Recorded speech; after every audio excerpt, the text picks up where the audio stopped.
And here's I'll show you how to enable dual apps in Samsung Galaxy A16. So if you're using Twitter or Facebook Messenger or WhatsApp or any kind of messenger apps in your phone and now you want to enable dual messenger, here's how to do it. Jump into your settings. In settings, scroll down and find out advanced features. Tap on that. Under advanced features, here you'll find dual messenger. Just tap on that. And now you can easily create dual messenger for messenger and social media apps. And under available apps, here you will find all of your messenger and social media's app.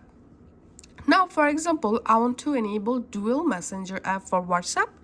So I'm just turning on this WhatsApp and we'll be able to sign into another WhatsApp account in the second copy of the app. Install a second copy of WhatsApp.